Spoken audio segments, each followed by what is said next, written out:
Welcome back to Real Estate Ramblings. I'm Amy Shrader with Remax Real Estate 10. Michelle Hodges. Christina Stump. Ashley Hunt. All right, ladies, it's been a couple of weeks since we've been together. We've been on vacations. We've gotten engaged. Woo-hoo! Sorry I don't have the ring today. It's getting Really? size. Yeah, that's what I said too. But I will definitely show it hopefully on our next meeting. So summertime is a busy time. It's often hard for all three of us or all four of us, to get together at the same time. But what are y'all seeing in the market right now? I know we've hit summertime, which is like prime time, it seems. So Yes. tell me what's going on. Slammed. Yes. Still looking everybody in the 250 to 350 though. I notice the majority. Noticing a lot more lake homes, lake properties. Coming up, yeah. That's about my range as well. A lot of clients are really kind of below the 250 range, and sometimes those are just kind of hard to find. But a lot of buyers Something out that's there. not going to require work. Yeah. Exactly. Yeah. All right. So you're staying busy. You're staying busy. Yes. It's like as soon as you leave. then Hey, it you've just had gets you. you've had an opportunity to catch your breath now. Michelle filled in for me while I was on vacation. Got to experience what it's like to be Amy Shrader and decided that maybe that's not the best thing in the world. I won't say that. It was a good learning experience, and it was a lot of work. A lot of work. But again, I enjoyed it. I loved the challenges, and I loved staying busy, and I enjoyed it. But yes, I was very tired afterwards. Now she understands why I'm often in the office between 7 and 7:30 in the morning. Yes. Because once that phone starts ringing, It just doesn't. It doesn't stop. it doesn't stop all day. So that's why I come in early, is so I can get so much of the stuff done before Understood. everybody else wakes up and starts doing stuff. But Yes. all right, so everybody's staying busy. Are you getting people under contract? Yes. I've had a nice month. I've got, let's see, one that we had listed, we got one of those closed. I had a couple buyers that I've been working with for about a year that we finally got under contract and got them closed this past week up in Elizabeth Those as are the well. rewarding ones. So yes, I mean, yeah, that we'd worked on that. I'd already placed her sister in Elizabethton, and so now I have, her and her wife placed as well, and that was, I'm going to miss spending time with them and getting to do those things, but it is rewarding. You're absolutely right when you can finally bring that to a close, and they're so happy with their homes. So Especially when it's taken you so yes, long. I've worked with yes. clients like that, and it is going to those closings means so much. absolutely. But then And- you do miss them because And they you're like, I listen, got and this they are show. wonderful clients. And there were several times because they were looking in so many different places that I'd actually found, somebody else to work with them, wherever they were looking. But they still yet evolved back to me, and so we finally just said, okay, let's just work it out. I went to Elizabethton with them, and we got them homes, and That's awesome. so yeah, again, that was great. That's great. I've got a couple of things closing coming up, and just still trying to. I've done a few contracts and not been able to get it really to pull together because counter back and forth, and some people it's just their max limit. They can't do anymore. Right. So got a few good things coming up. So we'll just see how the summer goes. I was slammed this month. I think I had 5 closings this month. Nice. So it's been busy for me. Now I'm back to hustling again. Yes, trying to get back them on back. board. Yeah. And it is hard. It's hard to juggle everything. If you've got deals under contract, it is hard to stay with it and continue prospecting and marketing to get new clients Yes. and finding the time to go out and show new clients. And Yes. it's a juggle for sure. Well, we've had plenty of clients too on top of it, so it's definitely been a juggle. Well, yeah, Ashley kind of got hit on hard because Christina was gone the same week I was gone. So, and then Michelle couldn't take a lot of the stuff because she was already covered up. So you got slammed, I'm sure, that Plus- The week. people. Plus Yes. working my bell bonding business on top of that was slammed. So Yes. I've been Usually- seeing you've been really busy with that. The things Yeah. you've been taking in. usually the convict level goes up a little more in the summertime. Yeah. Alcohol is a contributing Yeah. factor to Yes. that, I'm sure. Alcohol is the least of it anymore. It's drugs. But yeah. All right, so let's talk a little bit about curb appeal on a house. So I know when I go to list a house, I always have a discussion with the seller about, let's talk about your curb appeal. Let's talk about how things look when we walk up to the front door, yada, yada, yada. So getting your all's perspective as a buyer's agent, what do you think are the biggest things that sellers often overlook when it comes to having curb appeal on their house? Shrubbery, I would say. A lot of people will just let them grow and grow and grow, and they kind of block off windows and views, and The That's what I was sidewalk thinking. to the Yes. front door. just they just need manicured, as I would say. And I is would that have to something agree. that when you go to list a house, do you look at those things and say to the seller, hey, you know, Yeah, I'm very blunt about stuff like that because those are the little tiny things that aren't very expensive that can make a world of difference Absolutely. with your curb appeal. to me, there's nothing worse than walking up to the front door to show a house and you're fighting the bushes because they've let them grow up over Yeah. the sidewalk. Yes. Mhm. Like Just that to just show you irritates yesterday, me. the whole front sidewalk, you're getting slapped with little limbs And then you can get and ticks little, and everything else from that. Well, the yard needed to be mowed, and the agent Which is warned me- understandable though, because Right. we have had a big season of rain Right. and it's hard to keep those yards mowed. Just ask Jeremy. Yeah. Oh gosh, he stays so busy, it's crazy. But I actually talked to the agent, and he's like, "I'm going to warn you ahead of time. The guy just won't mow right now. I guess he's just let it overgrown." So here we go up. He's like, "I've been telling him it's like a vacant house." So he's like, "I've tried telling him, and he just won't listen." So I thought, well, maybe a little bit of grass. No, it was like a jungle. So here we're trying to weave our way through the front door. So I think the shrubbery and that is one of the most. It definitely hurts it for sure. Sometimes it helps to be a listing agent to get that mowed for them. He Just said to his kind of seller's throw that out not there. doing it. So, Well, and like she's saying, I mean, if I'm the listing agent oh, of course. and I have a vacant property and the seller's like, yeah, I'm not required to mow it, I'm not keeping it up, I don't have the money, whatever. I mean, how many times have I called Jeremy and said, hey, I need you to go by and mow this yard for me? It's worth that. It's It worth, is. That's a you know, sale. $35 a week to keep it mowed.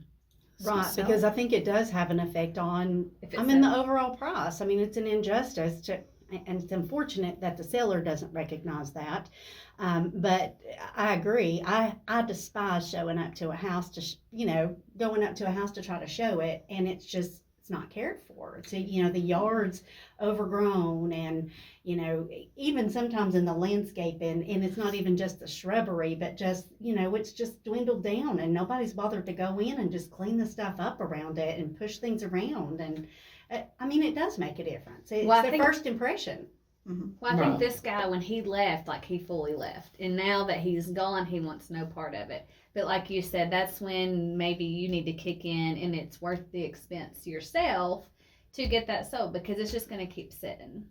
Yeah, the longer it sits there like that, It's just going to keep the growing. worse and growing. it's going to get. Mhm. So, all right. So besides the lawn, besides shrubbery, what are other things for curb appeal that you take in as a buyer's agent that you think a seller should pay attention to?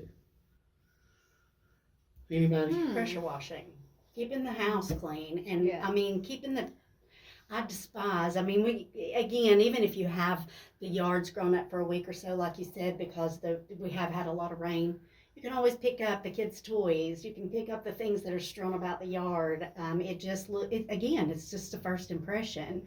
Having that, if there's a little bit that needs to be painted, that's a small expense to be able to make a big deal again on that first impression. It's a big deal. Cleaning the windows of the front doors, all of those things. Pressure Oh. washing your sidewalk or your front deck Absolutely. or your patio. The To me, siding. those are the things that I'm looking at.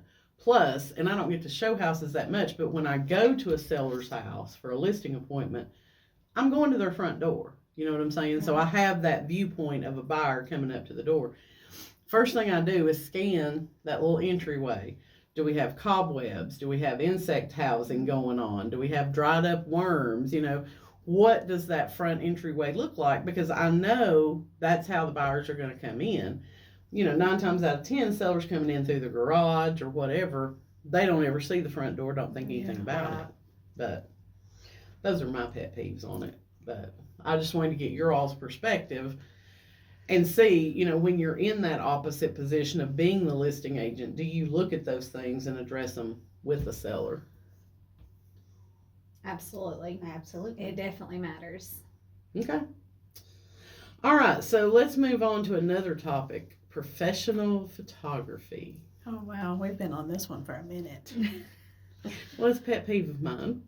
So I done photography in college as well. So I guess I have a huge pet peeve on it as well. I really think that if you are going to take the time to list someone's home and you're going to go in there with your cell phone picture, that's exactly what you need to be paid for, is your little cheap cell phone pictures. And I probably shouldn't have just said that bluntly, but if you're not putting the work and the income into it, then It's an injustice to your Yeah. sellers. You're right. you're hurting your own sell, let alone your sellers. And I just am amazed. I sit back because Michelle hears me. I'm looking in the MLA. I'm like, are you kidding me right now? Yeah. I don't understand the sellers that let their agents. And the pictures Take are cell like this phone big, or photos. they're crooked. They're not even right. They've got Or they're the black yellow. strip on the Or they're sides. focused in on the sink fixture. Really? You think that's going to be what sells the house? Absolutely. Or a picture that's on the wall. Yeah. I've seen them before with just a picture on the wall. And here's another thing. There was one of a cell phone picture that was taken of a bathroom. Toilet paper roll laid out on the floor. Hanger thrown in the floor. So not only did you use cell phone photos, but you couldn't even walk in there and pick those things up.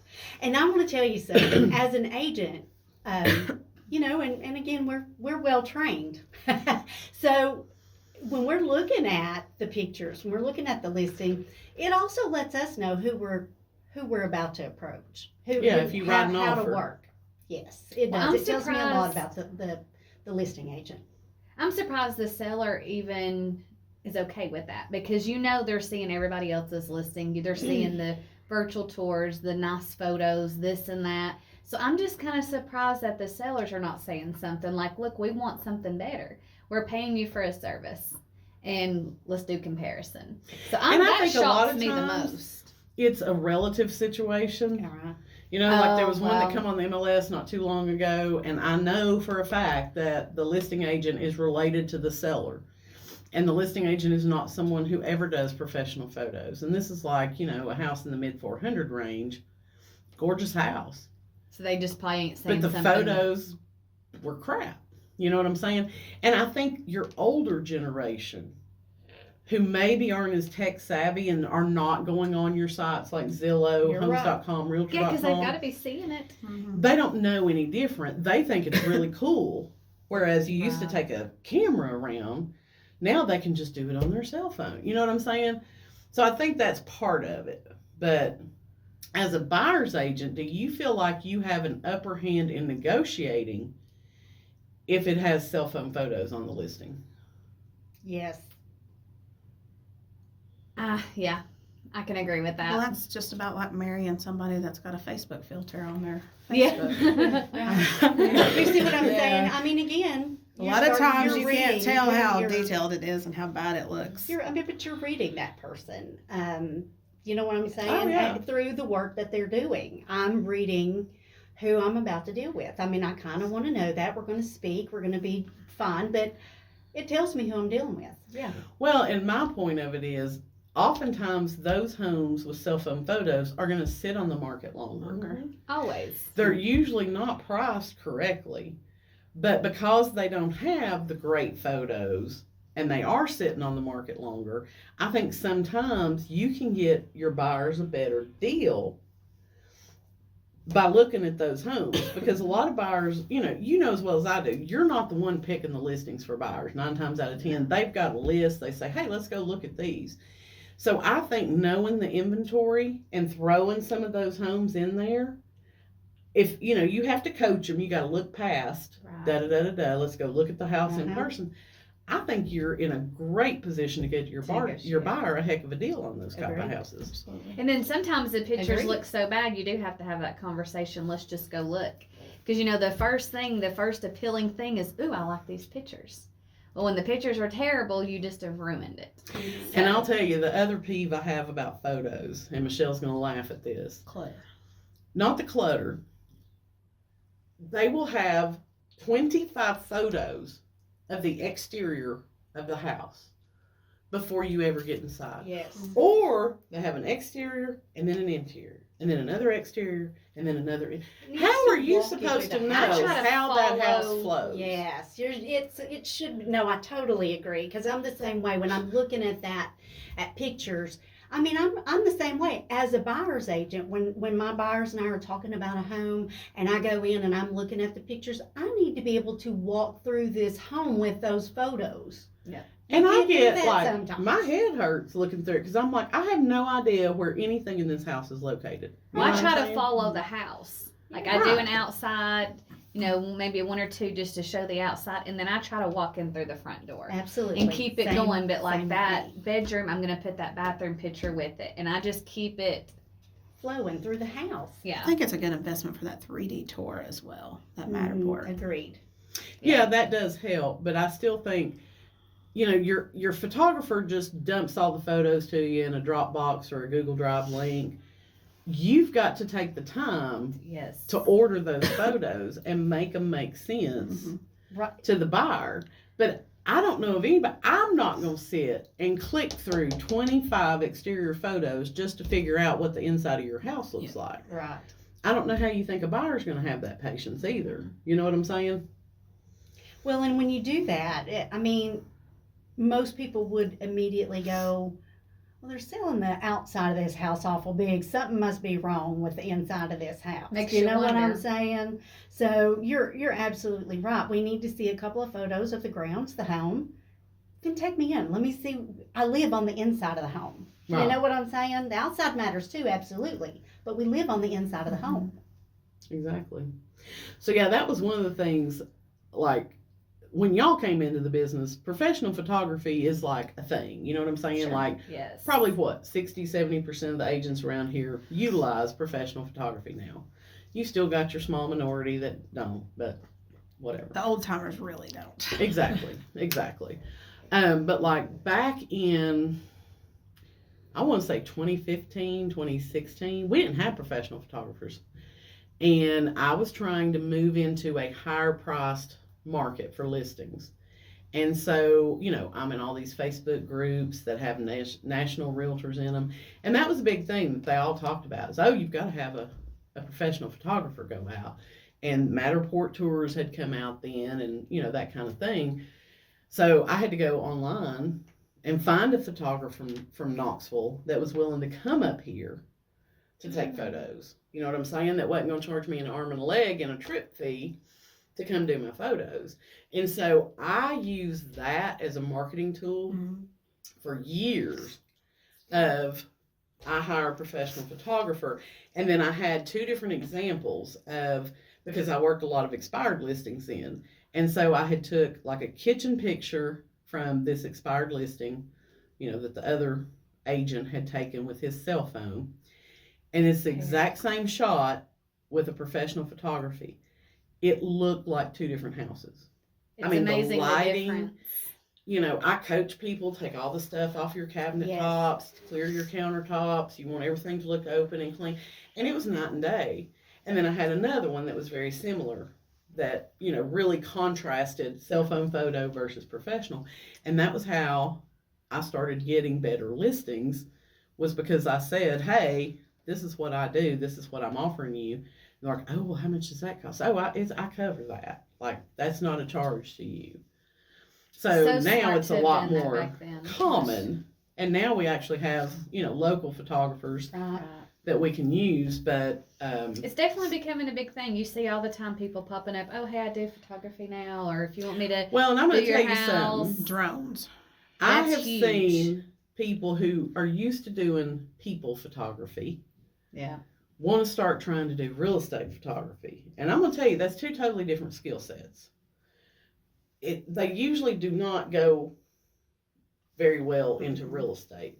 You know what I'm saying? Because it's the people who are used to doing people photography that focus on this one item in the room because they're used to having a subject that they focus on. Right. Whereas in real estate, you want that broad view. You want to incorporate the whole- whole room. Right. Yes. And you've got to understand the lighting that you need and those types of things. So we do have a lot of photographers popping up, but I see it I'm all not the really time on one to Facebook. try a new photographer for real estate unless they're just offering to do a free one for me. See You know how what it I'm saying? goes. Yeah, I'll see how it goes if it's free, but you better be good. But yeah, everybody wants to do drone, and the big thing on that is you need to make sure they're licensed. Yeah. With the FAA to fly a drone. It seems like everybody is getting one. Oh yeah. Oh yeah, definitely. And people will play with it. I used to have a drone. I used to do my own drone photos until another broker in town who also did their own drone photos called me because the FAA had called them and threatened them with a $10,000 fine Oh, wow. if they did not cease and desist because he was not a licensed FAA drone pilot. And we just had that kind of relationship that they knew I did it, I knew they did it. They're like, hey, heads up, you better start hiring somebody because Yeah. they're cracking down. That's a good fine. You have to Oh, pay yeah, that. that's a hefty fine. You'll stop that drone immediately. So, yeah. Yeah, I was not aware of that. Me neither. Yes, when drones first came out, if you're using a drone for a commercial purpose, which selling real estate is a commercial purpose, then you have to be licensed with the FAA. So even if I just want to, because I would like to have one just to run over the areas, just to kind of, Yeah. I love being able to see things from an aerial perspective. As long as you're not trying to use that for your real estate business. Okay. I mean, you can buy a drone and operate it in your backyard, take it wherever. A lot of places do restrict Right. against the use of drones. But yeah, if you're just using it for your own personal and you're not trying to use that to attract business, Right. then you can fly a drone. I mean, Right. there's kids that fly drones. Sure. That's just what I was curious about. Because sometimes you will see. I don't Oh, want to yeah. take my Yeah. pictures. I just want to be able to. I like being able to see things from that angle. It's nice to see the lake. It is. Oh yeah. That would be a Yeah. nice Those are my one. favorite. I want to go on the boat with the drone.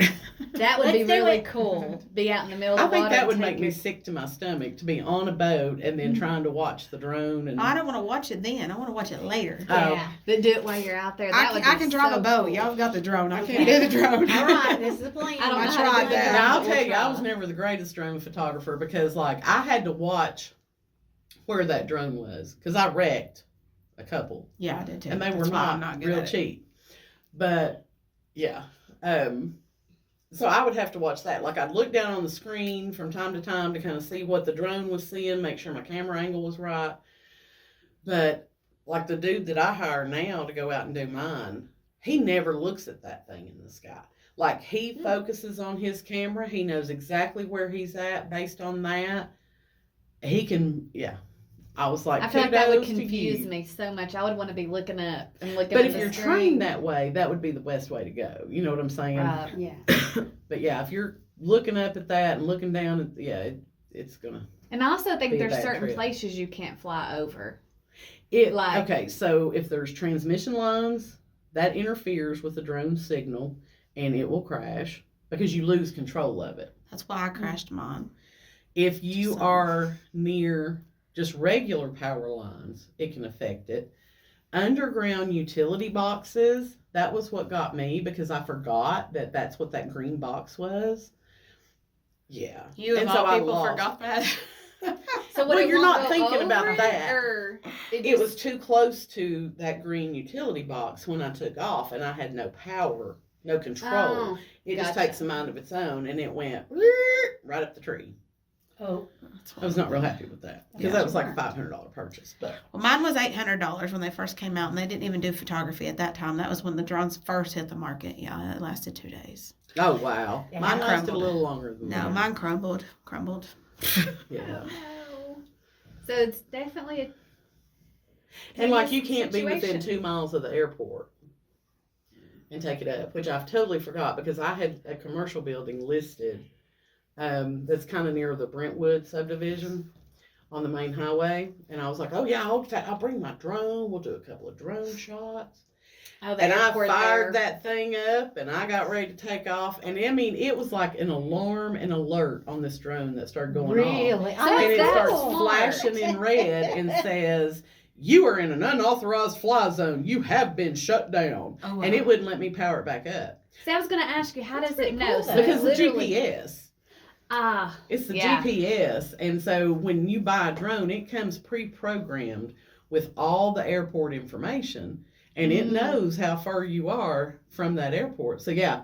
so it Because powered yours down. It and- powered it down, and until I got outside of that 2 mile boundary, I couldn't power it back up. That's so cool. That it is. That like really intrigues me that it's just that. yeah. Well, Too because much. it could Yeah. interfere with the pilot. You know what I'm saying? Right. Plane Sure. taking off or landing or whatever. Well, I'm sure probably it's also like the hospital where they do the landing for like Yeah, was- probably.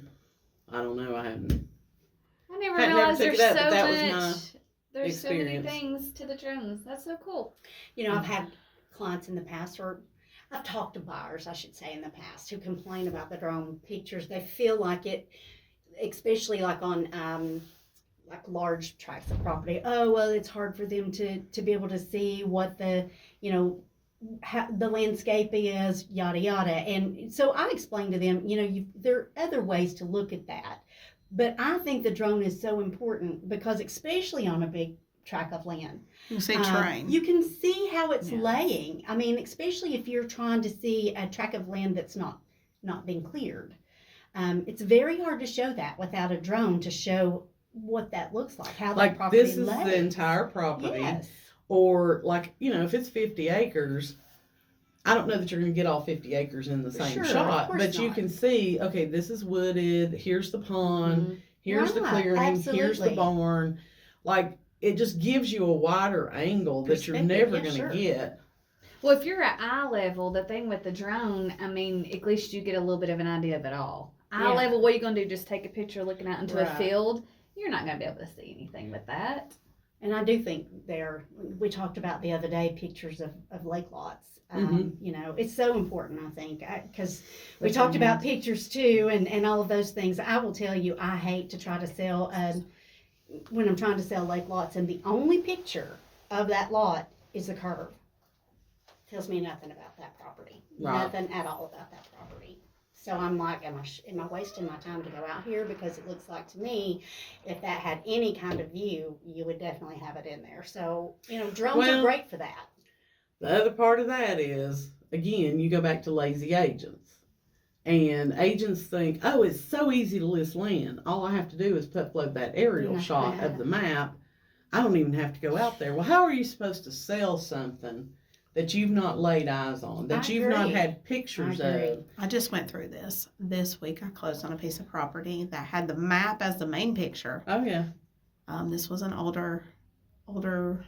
realtor, agent, and so when it comes to closing, I go out there and I walk it off with them. Well, when it comes to closing, it turns out this agent had never been on the property. So we get all through the title company and come to find out the map numbers and all that they had All wrong. all wrong. Wasn't even the same property. Oh. No. So what we had walked was the right property. The lot number we had was the right property, but what they uploaded was the wrong property. The property So is you still did uploaded. okay. Yeah, Okay. luckily I had done my paperwork and figured it all out, but she had even dropped by and dropped me off the map here, and I'm like, yeah, this is what we've walked, but your parcel numbers were different, and she had never been to it in person, so she had no clue. So it was a mess. Happens all the time. I think. Luckily, I was able, and I know we're not supposed to technically do that, but I was able to speak to the seller directly, and he was able to walk me through it because his agent had absolutely no clue whatsoever. Yeah, and I mean, that's what I'm saying. Like, when you're going through real estate school, they teach you, stay in your lane. Mhm. If you're selling residential real estate, sell residential real estate. If somebody calls you about a commercial listing, you don't need to take that commercial listing because you don't know anything about commercial. And a lot of times, people call with land listings and agents just take them without really thinking about it. But it's the same concept. If you're not familiar with land and how to sell and market land and how to identify land, Right. you need to partner with another agent who knows how to do that. And I always say, I'm so glad I started out at the company I started out at, which was, United Country, Clinch Mountain, and Bean Station, because that's kind of their forte. Like Right. Remax is the residential specialist. They are the rural and land specialist. And I learned so much from Lisa and Joey about how to look at land, how to show land, how to read the maps. Yep. You know what I'm saying? And that made me a better agent. Absolutely. And so now I can sell land, but I can sell houses because, you learn that part of it too. Right. But yeah, people call me about commercial. I'm like, yeah, I'm not your girl. A lot of people will call wanting to look at land, and I hear so many agents just from my office be like, well, you can go on out there and fake it. And I know a lot of people want to do that because, yeah, I get it, it's aggravating. But at the same point in time, if you're not seeing, putting your eyes on that, you're not for sure that's what you're really buying. because you don't know where the markers are. I like to use on the X for a lot of bland markers. It's not Mhm. exact, but it's pretty darn close. Absolutely. It's a lot better than nothing. Nothing. A So lot I of like to times- meet them out there and at least pull that up and be able to tell. Let them walk With it. partials, yeah. so they can see where their lines are. Well, and the other thing is if you're sending the buyer out to look at it without you, you're taking a lot of trust that the agent put the sign on the right lot. That's Hello, where yeah. I'm at. You know what I'm saying? Yeah. Because I can't tell you how many times I've been out to look at a piece of property and the sign was half a mile down the road. I'm like, Mhm. okay, so I'm out here and your sign's on the road. No, it's not. And I'm like, how did you find it? Yeah. You know, how did you find it? Because I'm using the latitude and longitude off the CRS report and you're nowhere near that. Yeah. So it's a pet peeve. I have a lot of pet peeves. Y'all probably picked up Who on that, doesn't? haven't you? But the more you're in it, the more you get them. You know Yeah. what I'm saying? Right. Because it's like we try so hard to be the best possible agent, not just for our sellers, but for our buyers as well. Absolutely. And then we encounter, and you're just like, how do they stay in business? Yep. This one was a picture of the map itself on the front. No picture of the property whatsoever. Oh, yellow cell phone picture of the piece of paper. Yeah. Yeah, and it was not even the right thing whatsoever. Might I add that piece of property is still up for sale. That's not technically what we ended up buying. We bought the piece of property, but not the property that was listed correctly. Oh, wow. So, yeah. Crazy. Crazy. Wow. All right, so let's finish it up. Let's talk about what do you think are the biggest mistakes that sellers make when they're trying to sell their home? They want to try to find the cheapest and not get all the information they need to get. Do their homework. Cheapest isn't always the best. You mean agent? The cheapest agent. The cheapest agent, yeah. Mhm. A lot of times they'll be like, oh, that person will do it for this X percent. percent. Yeah, this Yeah. percent. Trying or to that make sure we percent. don't violate antitrust here, so. For this and that, and then they don't even notice how they're marketing. You and I just kind of experienced that on another one that we've been dealing with. So, yeah, that's a big thing to me. I think it's the same. I think that they probably, in my opinion, even if they haven't been out looking for a house, it might be a good idea for sellers to spend a little bit of time looking through Zillow, looking through, the homes listings that are out there and getting a good idea of who they're talking to. Making sure that they are actually seeing the work that these people do in advance. And sometimes they do it because this is the person that they know. But at the end of the day, I think you got to look out for your financial interest in your home, and choosing a good realtor is a part of that. I think sellers don't pay attention to the flaws of their own home. Oh, yeah. That's why you've got to be the professional and go in You and gotta point speak them out. up. Yeah, Speak up. absolutely. And there's too many agents that they're so excited to have a listing That they don't point things out, yeah. that they're not pointing things out. And I think we've talked about this before, where you've got an agent who's used to selling $250,000, $300,000 homes. All of a sudden, they've got a buyer looking in that high end, $750,000 to $1 million. They're like Julia Roberts in Pretty Woman walking into that hotel. Mhm. They're admiring all that stuff instead of working for their buyer and looking for telltale signs that, hey, we might have a problem here. Right. Yep. And I say that to people all the time when I'm taking folks out, and I do love being a buyer's agent. I like selling, I like listing property too, but I really enjoy that, maybe because it's such a tough buyer's market right now that I feel like they're the ones who need the attention. But when I'm walking through that, and then of course they're talking, that is one of the things that I try really not to do, is give a heavy opinion of what I like or don't like about the house, because it's not mine, but, and I tell folks, I'm more likely to point out the negative to you than the positive, but at the end of the day, this is your home. This got to be what you've got to be, but I'm more likely to point out those things as we're walking through a house than I am to point out the lovelies, because I think they see those already. Right. It's true. And I think that's the biggest job of the buyer's agent, because people who are looking for a house, especially if it's got some updates or it's got a killer view, like they're looking at those things. And Yes. especially if they're not used to buying a house, they're not looking at the ceiling to see if there's water spots up there or if there's a crack. So You know I what I'm noticed those saying? things right off the bat. And we're trained to do Yeah. that. Right. You know, when I go Right. look at a listing, I'm walking through it with a buyer's agent eyes, Yes. and I'll say, okay, so tell me about this place right here. And I've had somebody who was turned off by me as an agent because I pointed out the Right, negative yeah. things in the listing appointment and didn't rave about how gorgeous their home was. That's not why you called me there. I'm not buying your house. I'm trying to look at it through a buyer's eyes. Let's address these things so that we don't have an issue with the buyer. by the at time the end. offer gets there. Totally. Right. I totally get it. Totally get that. 110%. Yeah. All right. Anything else you think sellers make a big mistake? What about overpricing their house? Yes. Yeah. That's Well, you know, I think one of the things that you've done recently that I think is a good idea is that preliminary, you know, having Casey go out and do that preliminary inspection. Because recently, of course, you and I have talked about this home that I have under contract that had been remodeled, and really it was very pleasing to the eyes. My buyers walked in and just fell in love immediately, and you know, what have you. But during the inspection, it turned up quite a few things that needed addressed.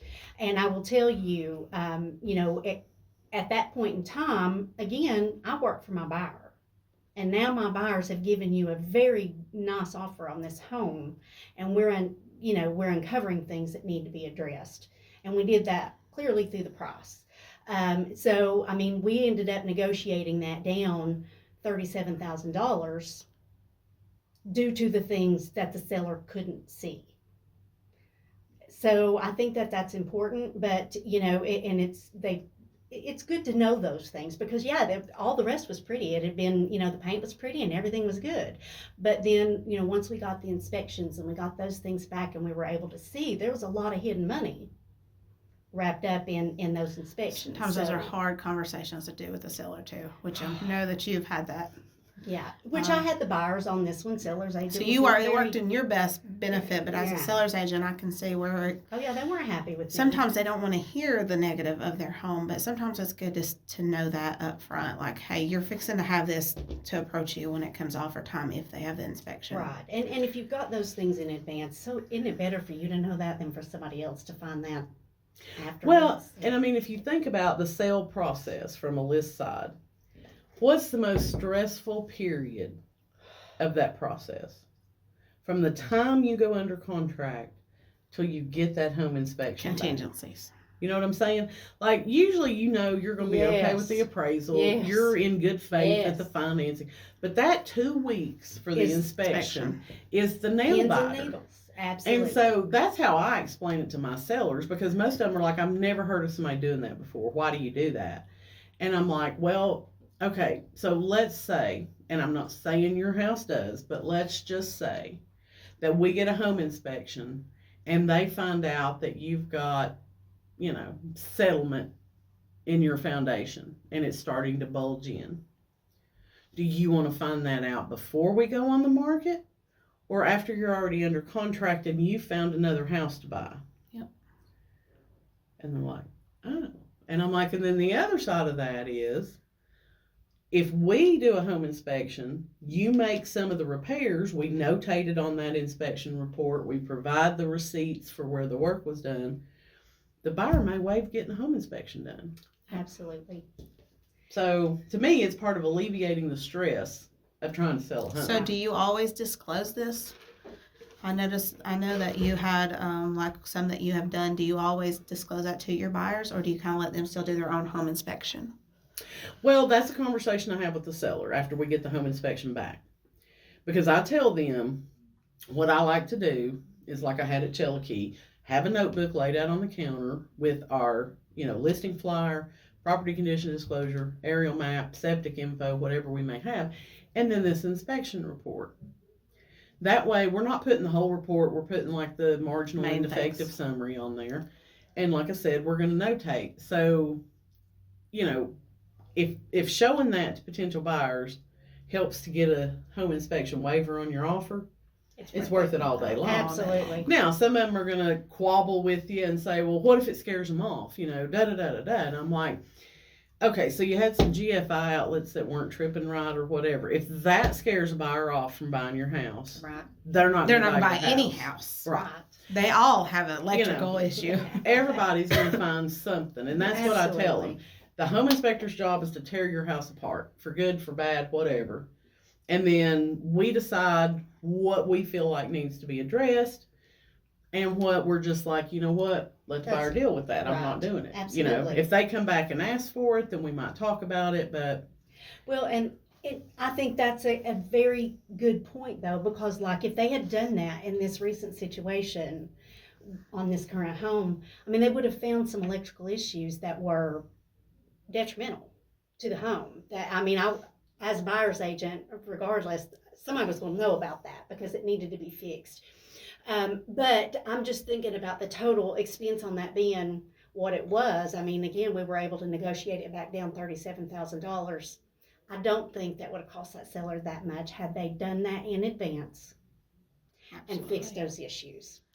A lot of times it's little I'm things. just saying. well, yeah, and it goes to if you're getting someone to remodel your home, know who's working on your house. Don't get that handyman John down the street. Exactly. If they're not certified in as an electrician, if they're not certified in plumbing, there's certain things you don't take shortcuts on Absolutely. because it costs you $37,000 at the Right. end of the day. So, yeah, I think that's some of the biggest mistakes is they want to overprice their home. They don't truly look at the flaws of their home No. up front. They hire, you know, not cheap, but economically, what would the word be? They're looking for the best deal to get Absolutely. home remodeling done instead of looking Yeah. for the quality. Well, how many Yes. call around and say, "What would you list my house for?" And then they find the agent that's going to list it for $10,000 or $20,000 above what it should be listed for, and they think they're doing themselves justice, and they're not because it's going to sell in the market, Absolutely true. and you've lost. And that. I'm actually in that situation right now on a listing. They interviewed 3 or 4 agents, and I gave them the lowest number of any of the other agents. And she liked me. The seller liked me because she had a list. Like she had been watching, you know, Dave Ramsey or some of these videos where it gives you like interview questions to ask your Oh agent. wow! Oh, nice. And she had her I like list. it. And I loved it. I was bet you did. thriving. Yeah. Because she was asking, like, you know, well, what's your average home sale price in Hamlin County? How long is it taking for homes to sell in Hamlin County? And y'all know me, I'm on them stats. Yes. Like, I know what our average sales price is. I know what our average days on the market. I know Yes. the median. And, you know, I'm boom, boom, boom, boom, boom, right down through the line with her. And I think the 5th or 6th question, I was like, I'm totally digging this. Like, nobody ever asked me these types of questions. Nobody's I said, done their I'm so homework. prepared for this. You know? Yeah. The other agents had no clue, could not answer basic market knowledge questions about average sales price, average time on the market, when's the best time to list your home, you know, and then we all had different opinions on what they needed to do to get the home sold. So even though I was the least on the price that I gave her, she has stayed in touch with me and communicated with me. So now we're at the stage of, well, how would you feel about listing it at, you know, X price, which was higher than what I had given her. But she's also done a lot more work than what I had priced for her to do. So I said, before I commit to a price, I need to come back out to your house. Like, let me look at what you have done, and then we'll have that price discussion. So typically when I take an overpriced listing, something that I feel like that's not where we need to be, in order for me to take it, I'm going to work a price reduction in on the listing agreement. Agreed. That if we've not had X number of showings within the first 2 weeks or an offer, we're lowering the price. I don't have to go back and get permission. We're signing this today. And I think it's great that you do that, Amy, because again, whether agents realize this or not, you're not only protecting that buyer and doing, or that seller and doing what's right for them, but you're also protecting your reputation. You know, your reputation as a listing agent. You know the market. You know the prices. You don't want to have to sit and chop that price in half 17 times to be able to get it to the right place. Because once we've chopped it 17 times, what are buyers seeing on that? Well, and are you doing your, you know, how much are you reducing it below what I told you to originally price it Right. at? Because if we're listing a $400,000 or $500,000 house and you want to do a $5,000 price reduction, I'm sorry, but that's not putting us in front of any new No. buyers. We've You been know? dealing with that here lately quite a bit too. Oh, yeah. And I mean, when I look, so far in May, the average price reduction in Hamlin County is $37,000. That's a lot of A lot money. of money. A lot I mean, laying can on you the table. imagine listing your house at $500,000 and then dropping the price to $475,000? I mean, that's a big chunk of change. So Right. that's what I try to explain to sellers is like, look, if we overprice your house, we're going to have to do a major price reduction to get you back where you need to be. And then you're not Right. in the new listing stage, which has you on top of the market in the beginning. Correct, but once you reduce the price, it does Just shoot you back up a to the little top bit, of the yeah. search results. It puts you back on the hot sheet. But the funniest thing to me is when you see, a house that's been on the market for 30 days. And so an agent will do a $100 price reduction Oh, wow. to put that back up. I say that all the time. And you just like, really? You think the buyer didn't notice that it was a $100 drop? I mean, that's like when you go to Walmart and they're like, rollback savings. Previous price $6.25, now priced at $6.24. Yeah. Really? Yeah. You saving me a penny, homie.